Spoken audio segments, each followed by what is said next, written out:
I'm Kerry Peters, a recognized thought leader in the Microsoft Dynamics community and a Microsoft MVP for business applications. Welcome to the Get Your New View podcast. Keep listening to learn how we work with frustrated Business Central and NAV users who struggle to use their system and find the answers they need. We teach them to truly understand how the system can support their business processes to make immediate and lasting improvements.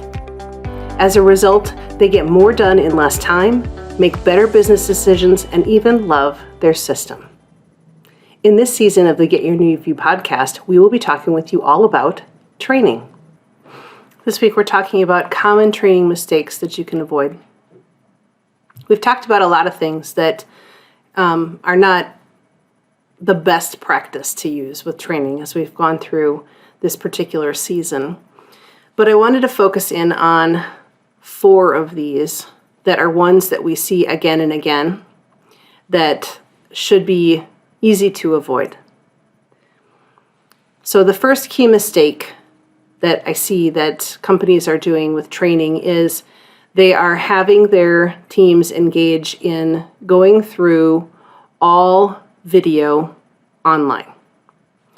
They might be using the official Microsoft Learn products and having them go through all of that. They might have a library worth of YouTube videos that they have curated from various sources. There's all sorts of different things that we may see in an all video approach. The main problems with all video is, number 1, it's very hard for people to retain information, especially when it's information at length, many hours of watching video.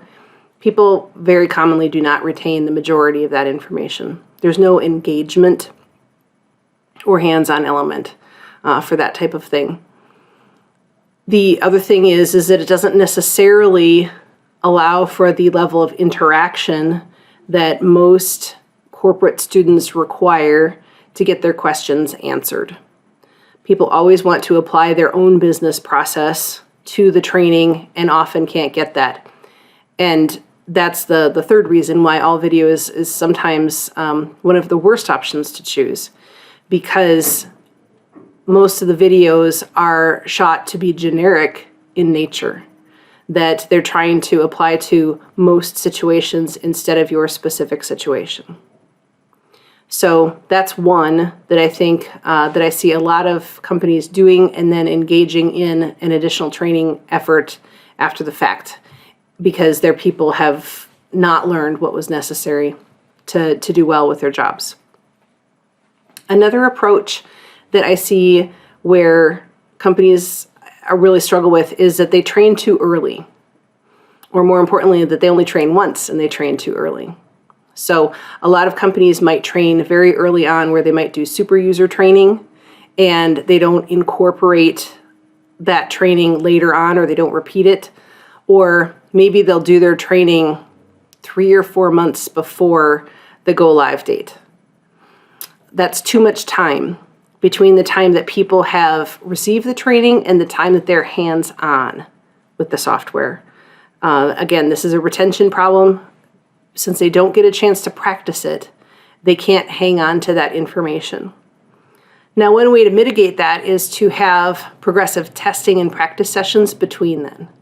But that can sometimes be pretty time intensive on your people as well. So you have to decide whether the timing of the training for your project is going to make sense to do it that early. If you do, you're going to have to put significant extra effort into providing opportunities to practice and some structure behind that to practice. Another approach that I see that theoretically should be fantastic, but in reality really isn't, is train the trainer. Lots of companies still try to do train the trainer, and we all have those incredibly talented people in our organizations who should be able to pick up on the new concepts and pass that information on to other people. And of course, it costs less to train one person or a small group of people than it does to train a lot of people. Many people think the advantage to train the trainer is that we have that person understanding their processes, so at least they can incorporate that if they get the training on the new software. But there are a couple of problems with this approach. One is that often these people are not professional trainers. They don't have the skill set to read the room, to hold attention, to redirect, to engage in repetition, to provide positive reinforcement. All of those different skills that we utilize as trainers to keep our students engaged, these people just don't know about that because that's not their job. They are a warehouse manager, they are a production planner, they are an accountant or a controller. So their job is to be an expert at that, not necessarily to be an expert at training. So that's one place where it makes sense to bring in people who are certified trainers, professional, experienced trainers to do that work. The second reason is that those people are incredibly busy, high-value employees who are needed with their regular jobs. So if we are spreading them thin with having to learn stuff and teach people new things and being able to spend the necessary time to train and provide feedback for training, ultimately they get spread too thin and they can't do well at any of those things. So you'll have to decide exactly how you want to utilize those particular people, our super users or the trainer people, to make sure that they have enough bandwidth and capability to be able to pass that information on in a meaningful way. So the last thing that I see companies failing with the most is not having training. We've talked about this a little bit previously, but it's so easy to look at the total cost of the project and see the price tag on training or testing or documentation and decide that that's not essential. But just as we discussed in our last session on the ROI of training, think about what the cost of an implementation failure is. Think about what the cost is of the failure of users to adopt using your software. That's a much higher cost than those fractional costs for including proper training and testing and documentation. So if you decide that you're going to move forward without training, consider those facts, and then on top of that, consider the dissatisfaction of your employees, the potential for loss of your employees, that they decide that they're going to go elsewhere because their job has become too difficult, or they don't enjoy it, or they don't want to be at a company who doesn't invest in things like training. These are high-cost things that we don't initially think about when faced with the cost of a large, substantial project like this. But not engaging in training at all, I think, can be the costliest one of them all. So, some big, common training mistakes that companies made.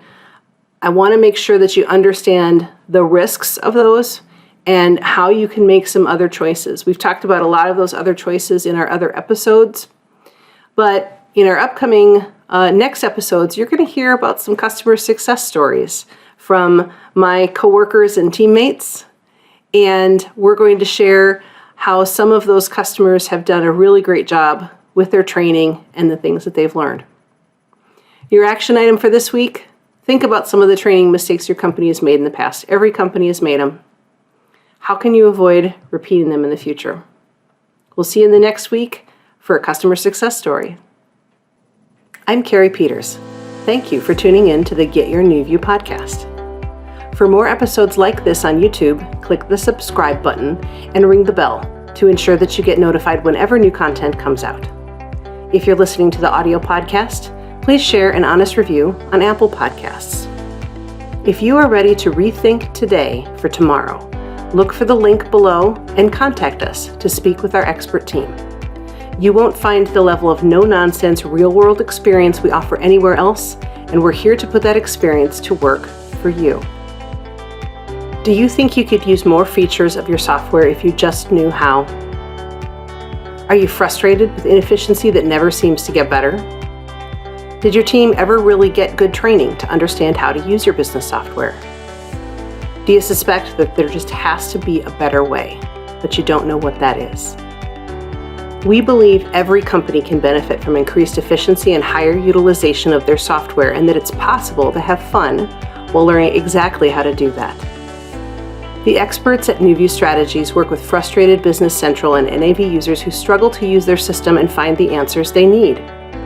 We teach them to truly understand how the system can support their business processes to make immediate and lasting improvements.